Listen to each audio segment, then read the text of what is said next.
अस्सलामुअलैकुम। आज मैं आपको बुक D1 जिसका चैप्टर नंबर 1 है उसकी एक्सरसाइज 1A का क्वेश्चन 2 कराऊंगी। आइए अब हम क्वेश्चन रीड करते हैं, फिर हम इसका पार्ट बी करेंगे। इसका पार्ट बी है 187। सबसे पहले हम क्वेश्चन रीड करते हैं। Find the prime factorisation of each of the following numbers leaving your answer in index notation. सबसे पहले प्राइम फैक्टराइजेशन है क्या? प्राइम फैक्टराइजेशन प्राइम फैक्टर्स की प्रोडक्ट को कहते हैं और प्राइम नंबर्स वो नंबर्स होता है जिसके दो फैक्टर्स होते हैं, वन एंड इटसेल्फ। आइए अब हम क्वेश्चन सॉल्व करते हैं। ये भी सिंपली एलसीएम के मेथड से हम सॉल्व करेंगे। इसका भी हम लास्ट डिजिट देखेंगे कि ये इवन है या ऑड है। तो 7 is the odd number. Odd number वो होता है जो 2 से डिवाइड नहीं होता। अब हम इसको एलसीएम में लिखेंगे। अब ये ऑड नंबर है, इसका लास्ट डिजिट तो ये 2 से तो डिवाइड नहीं होगा, तो अब हम इसको 3 से चेक करेंगे। 3 से हम इसको डिवीजन से भी चेक कर लेते हैं। अगर 3 से ये कम्प्लीटली डिवाइड हो जाएगा तो इसका मतलब है कि ये 3 से सॉल्व होगा। 3 6 18, 18 माइनस 18 0 7 और 3 2 6। तो इसमें इसका रिमाइंडर 1 बच रहा है, तो ये 3 से डिवाइड नहीं होगा। अगर हम इसको डिवीजन मेथड से करेंगे तो ये लेंदी हो जाएगा, लिहाजा हम इसमें डिविजिबिलिटी रूल अप्लाई करेंगे। और 3 का जो डिविजिबिलिटी रूल होता है वो ये होता है कि हमें क्वेश्चन दिया हुआ है 187, इसमें नंबर्स हैं 3 1 2 3, तो वो हम एक साथ लिखेंगे और इनको प्लस करेंगे। और प्लस करने के बाद जो है 7 + 1 8 और 8 + 8 16 आ रहा है। अब हम ये नंबर देखेंगे कि ये 3 से डिवाइड हो रहा है कि नहीं। तो 16 3 से कम्प्लीटली डिवाइड नहीं हो रहा है, तो लिहाजा ये 3 से भी नहीं होगा। उसके बाद हम 4 पे आएंगे। 4 इज़ द इवन नंबर, तो 4 तो हो ही नहीं सकता। नेक्स्ट हम 5 पे आते हैं।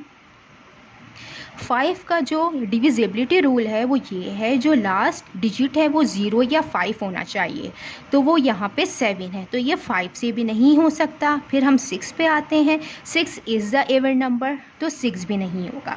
अब हम नेक्स्ट 7 पे आते हैं। 7 का जो रूल है वो ये है कि जो लास्ट डिजिट है वो है 7, तो हम पहले इसका लास्ट डिजिट लिखते हैं, उसके बाद हम उसको मल्टीप्लाई करते हैं। उससे पहले हम काउंट करेंगे कि कितने डिजिट हैं, 1 और 2। यहाँ पे 2 हैं तो हम इसको 2 से मल्टीप्लाई करके लिखेंगे 14। उसके बाद लास्ट डिजिट से पहले जो नंबर है हम उसको देखेंगे कि वो कौन सा नंबर है, वो 18 नंबर है, तो हम 18 से इसका डिफरेंस निकालेंगे। इसका डिफरेंस 4 आएगा। अब 4 को हम देखेंगे कि this number is divisible by 7, तो ये 7 से भी नहीं होगा क्योंकि ये 7 से डिवाइड नहीं होगा। उसके बाद हम 8 पे आते हैं। 8 इज़ द इवन नंबर, तो 8 से भी नहीं हो सकता। उसके बाद हम 9 पे आएंगे, तो 9 और 3 का जो रूल है वो सेम है, तो ये 9 से भी नहीं होगा। उसके बाद हम 10 पे आएंगे। 10 का जो डिविजिबिलिटी रूल होता है वो ये होता है कि जो हमें डिजिट्स दिए हुए हैं इसका हम लास्ट नंबर देखेंगे। अगर 0 है तो ये 10 से होगा, लेकिन यहाँ पे 7 है तो ये 10 से भी नहीं होगा। अब हम 11 पर आते हैं। 11 का जो रूल है वो ये है कि हम पहले हम नंबर लिखेंगे 187 और इसकी प्लेस वैल्यू लिखेंगे 1 2 3।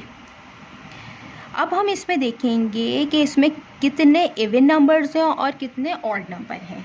जो इवन नंबर हैं हम उनको ऐड करेंगे और जो ऑड नंबर हैं हम उनको ऐड करेंगे। फिर उसके बाद हम उनका डिफरेंस निकालेंगे। डिफरेंस निकालने के बाद जो नंबर आएगा हम देखेंगे कि क्या वो 11 से डिवाइड होगा कि नहीं होगा। तो इसके अंदर इवन नंबर 8 है तो हम 8 ही लिखेंगे और ख़ाली 1 है इसके अंदर इवन नंबर। अब हम डिफरेंस निकालेंगे इसका जो ऑड नंबर है उससे। इसके अंदर ऑड नंबर दिए हुए हैं 2 7 और 1, तो हम दोनों को ऐड करेंगे। 7 + 1 8।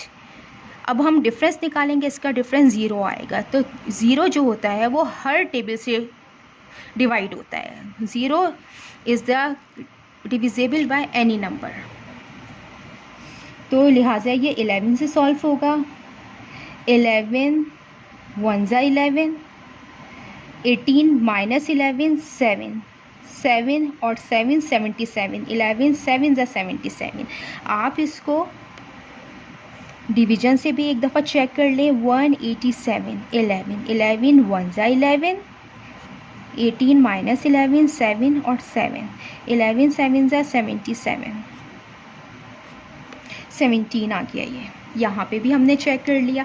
नेक्स्ट ये 17 से ही होगा, 17 1 ज़ा 7। तो हमें इसके अंदर प्राइम फैक्टराइजेशन फाइंड आउट कर ली थी, जो हमने मालूम कर ली है 11, और जो हमने प्रोडक्ट के फॉर्म में हम इसको लिखेंगे जो हमने मालूम की है। ये हमारी प्राइम फैक्टराइजेशन हमने निकाल ली है। हमें इसका आंसर इंडेक्स नोटेशन के अंदर लिखना था, तो हम इसका आंसर इंडेक्स नोटेशन के अंदर लिख नहीं सकते, क्योंकि 11 भी 1 टाइम दिया हुआ है और 17 भी इसमें 1 टाइम है, तो इसका यही आंसर है जितना मैंने एक्सप्लेन किया है। अगर इसमें कोई भी क्वेरी है तो आप कमेंट्स बॉक्स में लिखकर मुझसे पूछ सकते हैं। अल्लाह हाफिज़।